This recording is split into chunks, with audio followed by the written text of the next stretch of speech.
I'm going to do is turn the transcripts off because unless you need them, No. they're distracting.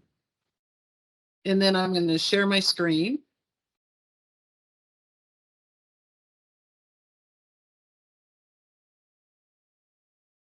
So can you see my cursor moving around? Now I can, yep. Excellent. Okay, so what you're going to do is so have you used WebEOC before? A while ago, yes. Okay, it's changed a great deal. It's greatly improved. Yeah. And so I'm going to go. So what you do is you click on this little gear right here to get into the admin. Okay. You're going to have users and incidents. You're not going to have all these other things because I'm a full administrator, so that's why you see that. But so for users, you just click on users.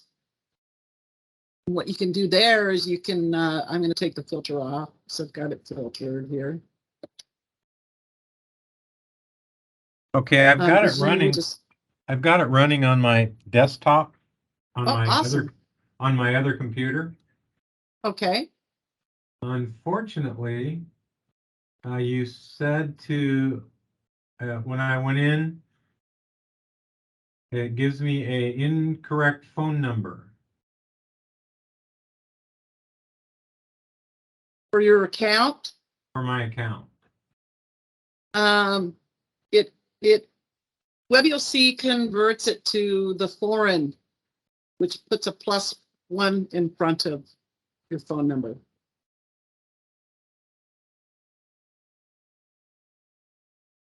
So is that what you're seeing?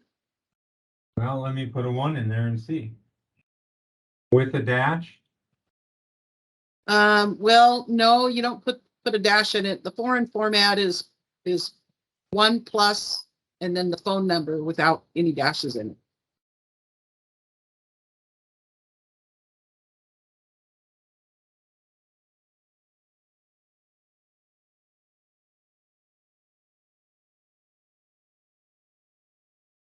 I'm sorry, what's your last name again? Jensen, Jensen.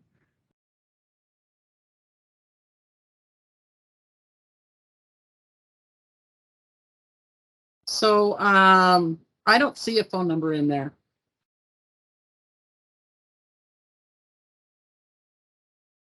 So are you seeing what I'm showing you right here? This is your account. And I gave you partial administrator, so you have admin rights. Okay, so I haven't been able to get past this screen.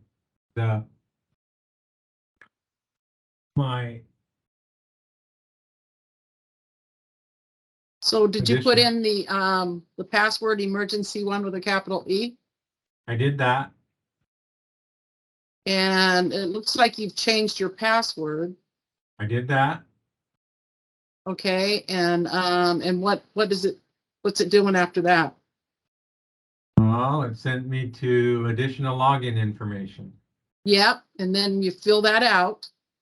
And when you put in the phone number, put the dashes in it. Okay. WebEOC is going to convert it to the foreign format. That's something that all of us administrators are not crazy about worldwide. So we're trying to get Javari to change that. Okay, so now I'm in. Okay. And so do you see the gear? I see the gear. Excellent. Click in the gear. All right. Before you do that, to get to the menu, you click on the 3 lines of the drop-down arrow. So you want me to go back? Yeah. To do that, you could close the admin because that opened up in a new window. Okay. But if you click on the 3 lines of the drop-down arrow, then you'll get to the boards. And these are the boards. And I can do a separate training with you on the boards. But so now go ahead and click on the little gear. With the That will boards take you open? into the admin. You're going to see users and incidents. You're not going to see all this other stuff. Yeah, users and incidents. Okay, so click on the users. And in there, I'm going to clear the filter. All you do there is you click locked.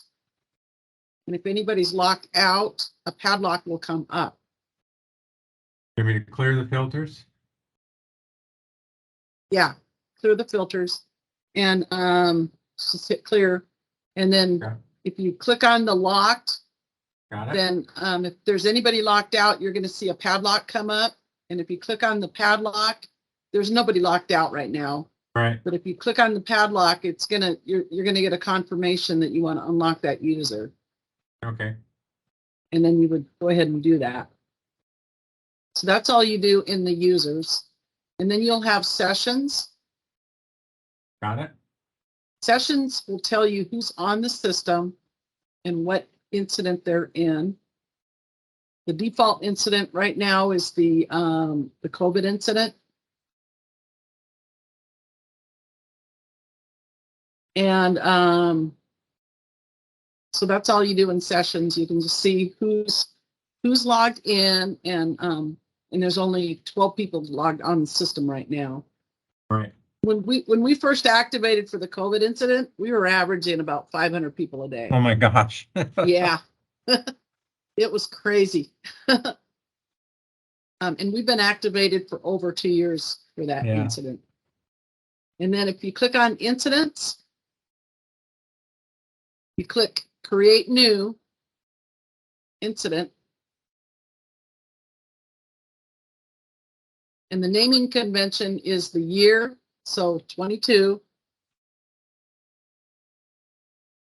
If it's a training incident, you would put a dash, capital T, and then you could put Tacoma training.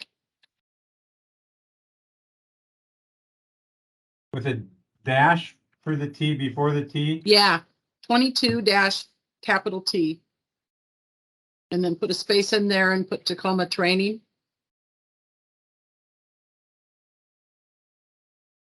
And just so you know, you make sure active is checked and searchable is checked, but you don't select the default.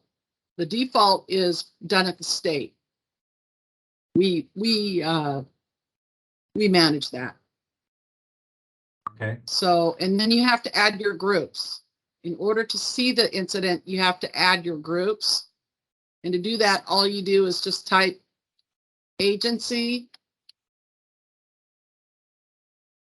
So under entries, or do I hit add group? Add group. Okay. And inside there, you would type agency dash or space dash Tacoma. And then you'll see your groups. And then you just check this box. Okay, wait 1 second now. And that would be only if you want just Tacoma to see your incident. Okay, so when I have the add group box open. Yep. So type agency up in the filter. Type agency. Oh, in the filter. Okay. Okay. Space dash space Tacoma. And then your agency will come up. And then you would hit add.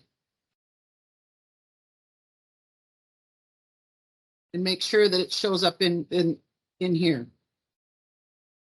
Otherwise, you're not going to see that incident. Okay, it just went blank when I did that. Oh, there it is. City of Tacoma agency. Got Yep. it. And then you don't do anything with master views. And then all you do is you just hit save. And that's creating a tier 2 incident, Okay. which means that you can use it for your own internal use. Now, let's just say it gets bigger. Mm-hmm. Then what I do is I create a regional incident, and I map your local incident to it, and then we're all sharing the same data. Okay. Okay. Yeah. And so you'd hit save. And then to see that incident, you can close the admin manager. So you just click on the little box up in the right-hand corner.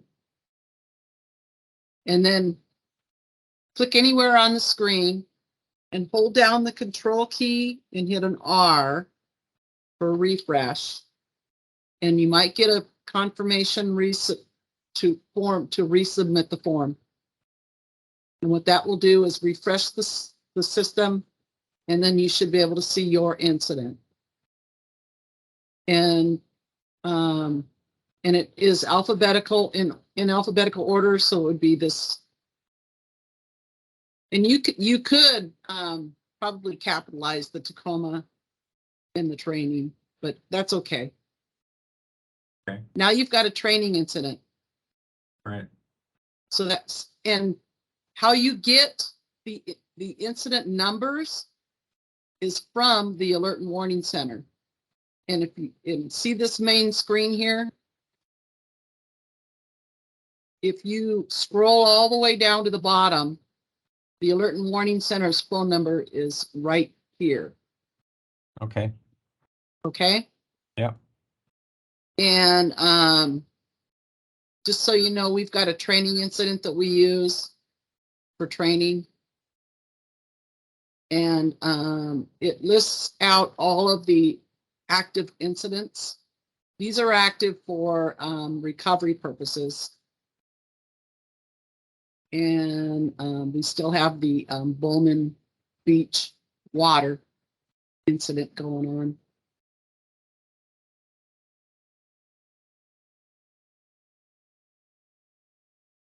Okay. Okay, so Is that easy enough? that is. Yeah, it's pretty easy. So you have the power. I have the power. You can support Tacoma while Peak is everybody's gone. Yeah. Yeah. Okay. So where are they going? They're Oh, going to a I don't know. They're conference? this week they're at some Fusion Center conference, and then they're going to the International WASEMA or International EM Emergency Management something or other.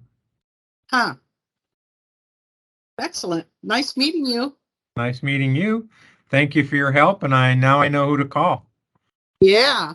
And when I get in all trouble. I do is WebEOC. Oh, So well, way you. back when I was on the review committee when we bought EOC originally. WebEOC? Yeah, way back long ago. You worked for the state? No, I was the chairman of the Emergency Response Commission. Okay. Excellent. Yeah, that was back in 2004. That was a long time ago. Yeah, it was. Yeah, we've had WebEOC ever since then. Yeah. And we plan to continue on with it. So when you have more time, we can do the full meal training. Okay. So so these are the boards. And we also now have a dashboard.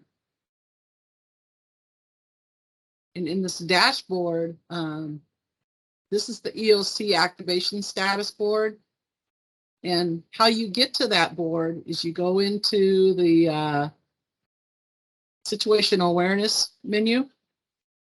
So what we did was we organized the boards into menus to clean up our board list because we had way too many boards.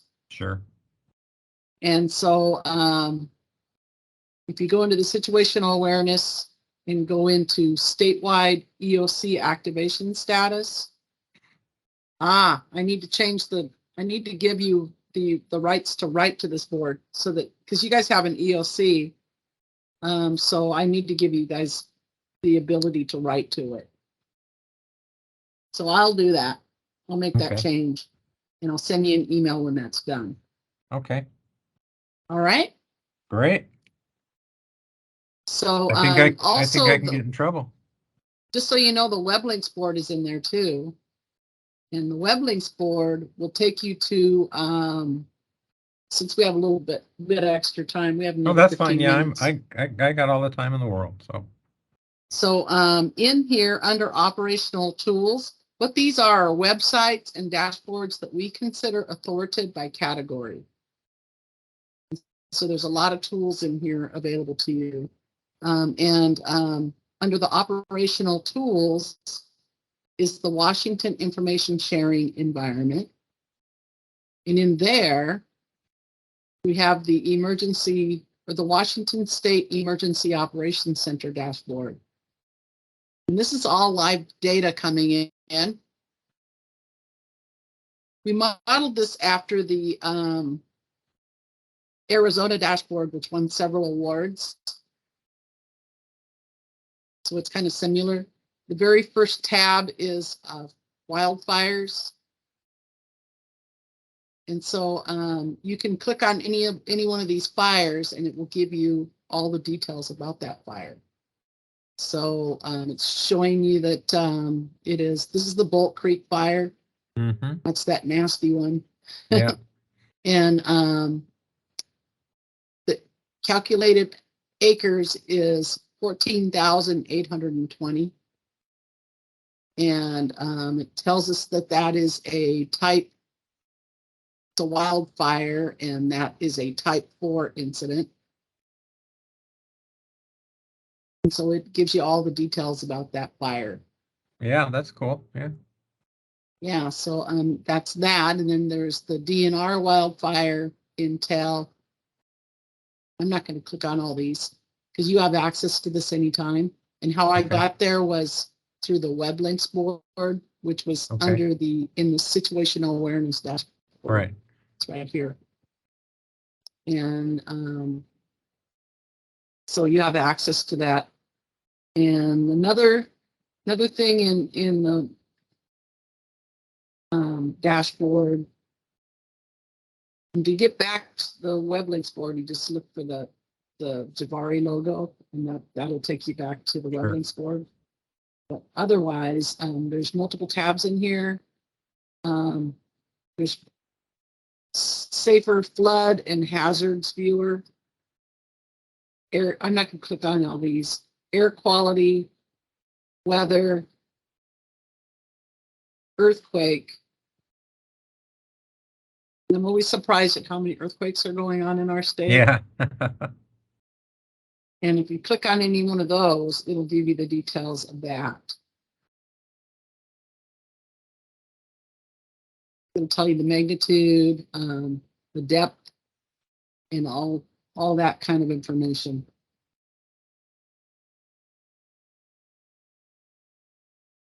And then there is the tsunamis. Yep. There isn't any tsunamis going on right now. There's energy, which are power outages. And if you click on those, it'll tell you how many meters are affected.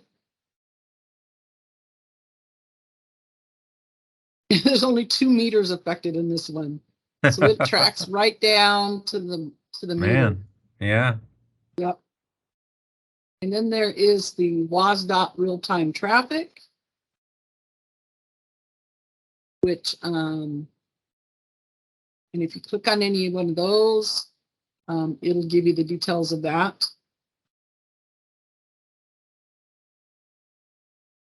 It's both directions here.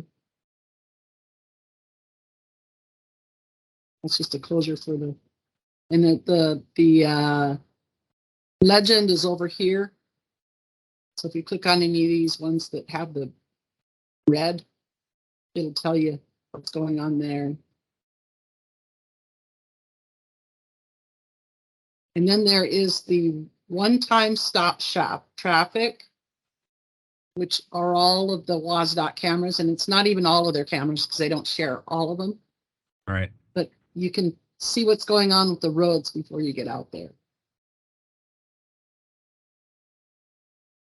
I'll have to keep this running on my Surface just to There you go. get all that information. Snow.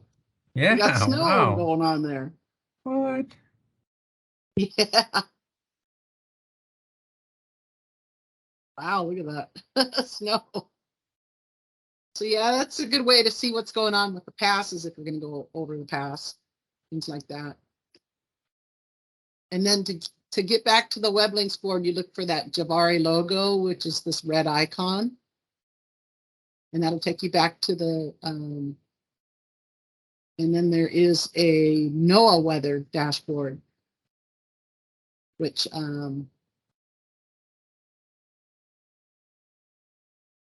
very first one is Storm Safer. And the best way to use this is to get zoomed into Washington. We've got some weather going on there.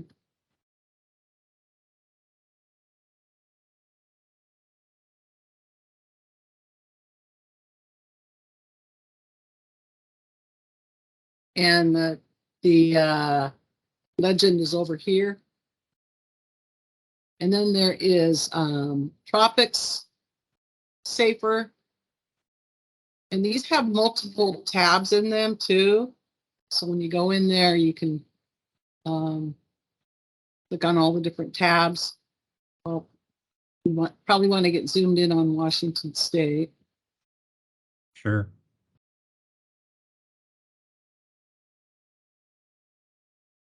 You can either use the plus sign over, just over, I'm looking for it. Yeah, I'm just zooming in by clicking on Washington. And then there is, and so there's a 2-day outlook, 5-day outlook, satellite imagery, and so on. And then there is Flood Safer.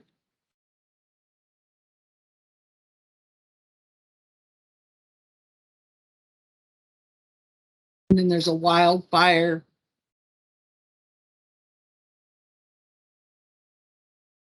looping radars, watches and warnings. This one's the wildfire one.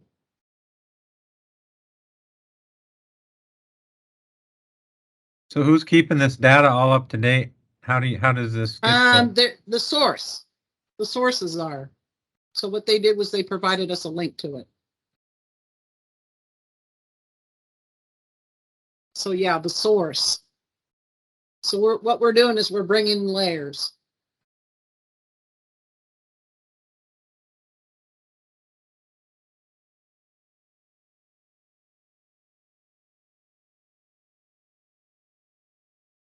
It has the same information that our other dashboard had. Sure. Then there's the looping radars, watches, and warnings. Latest weather graphics. So any questions about WebEOC? Oh, I'm sure I'll have some. I know where to call. Yep. It's pretty cool. You got all this stuff up. That's pretty cool. It's come a long ways. Yep. Yeah, it has. It's come a long ways. Especially a lot with of people. this. What's that? It's a lot of people have done a lot of work. Yes. Or you've done a lot of work. Well, I've done a lot of work, and we had developers do a bunch of work. We're going to be introducing a new resource tracker in November. After we get an issue resolved with we've got our partners connected to us with a device called WebFusion. Mm-hmm. And right now, King County's having some issues with being able to get to so you select the level and which is the city, and then it drills down from there. And right now they can't see the sub lists. So we're getting that. Once we get that resolved, then we'll be introducing the new resource tracker. So there's going to be a bunch of training that we'll be offering.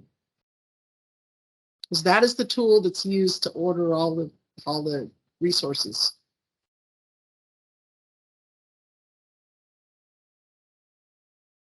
Very cool. All right. Any questions? Okay. And remember, I recorded this. Oh. So I'll be sending you the recording. Okay. So you don't have any questions? I can't think of any right off the top of my head, but I'll play around with it a little bit and see what kind of Sounds trouble good. I can get in. Okay, thank you. Have a great day. All right, thank you. You too. You bet. Take care. Bye. Bye-bye.